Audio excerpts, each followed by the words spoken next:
Hello everybody, my name is Dustin Whitaker. I'm here to talk to you about volunteer firefighting and the importance of it. So who are volunteer firefighters? Volunteer firefighters are anybody from the 14-year-old boy that you see in school that has an interest in helping with firefighters or needs community service, all the way up to the 99-year-old guy who likes to drive trucks and he's been in the volunteer fire service for all of his life.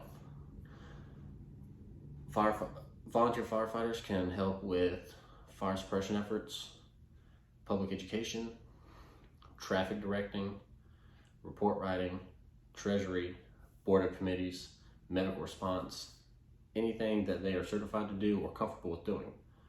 According to FAE 2022 with NFPA, approximately 65% of all firefighters in the United States are volunteer firefighters. What are the requirements for firefighting? So the requirements are firefighter 1 and 2 if you are interested in fighting house fires, EMT, basic first aid, and CPR if that is what interests you, the medical field and the medical side of things. The fire service is approximately, depending on where you're at, 80 to 85% medical calls. You can also have ongoing professional development classes like decision making for initial company officers, or different search classes, seminars, conferences all over the United States that you can go to that are usually funded by volunteer fire services. These things are usually taken by career firefighters in one place that volunteer other places. The volunteer fire services are willing to pay for you to go through those classes. So as you know, most volunteers are the first on scene since they live out in the community and they can get there faster than the one centralized location. Because of that, you have firefighters that will show up first to structure fires, maybe be there first to supply first aid for those in need, or even just there to help pick up grandma that fell.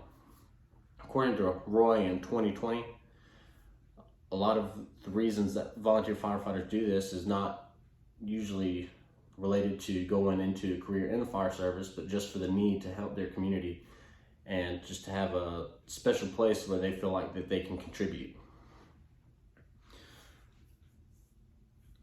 For volunteer firefighters, a lot of them respond from their house or from their homes whenever they are out eating with their family, at their job. Because of this, most volunteer firefighters carry this thing. This is called a pager. So it's dead right now. I would show you.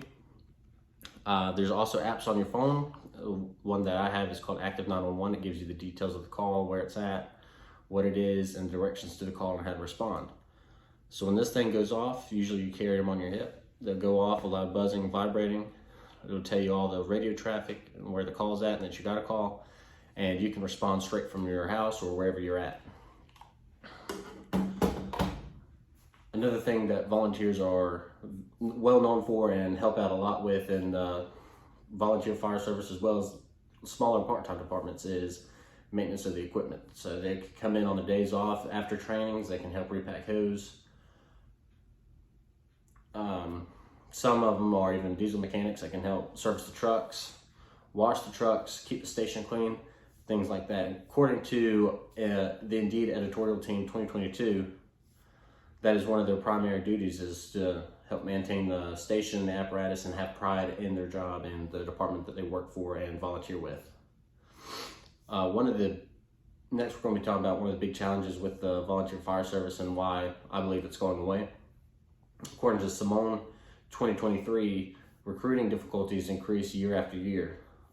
There's not really a direct correlation as to why, but according to him, one of the big reasons would be the transfer of people going from farm jobs and working for themselves to the more well-known 8-to-5 jobs that we have now.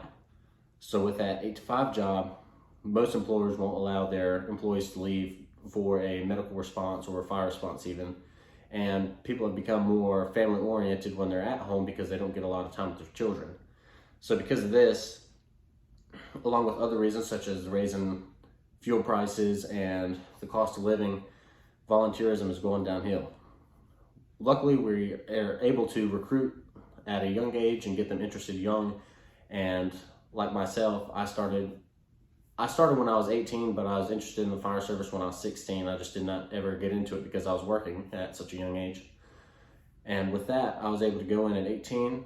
I had the fire department send me through a fire academy. They paid for all my uniforms, all my books and everything. They sent me through EMT school, and now here I am right now as a career firefighter in Winston-Salem. The last thing we're going to be talking about is the conclusion of it all. It's for everybody. There's going to be a spot and a position for you no matter what you want to do. If you want to become a volunteer firefighter, then that's great. There's spots for you. Like I said, you can direct traffic. If you're older and you don't want to get on a truck, you can come in, you can do some trainings with us. You can do some public education with the young children, or maybe even with the senior community. You can help with treasury. You can be a minute keeper with the board of directors. You can help vote for things. Maybe even if you have the experience, you can be a fire chief and do more of the administration side of things. It's great for everybody to be a volunteer firefighter. I think it's a great experience. That's all I have today. Thanks.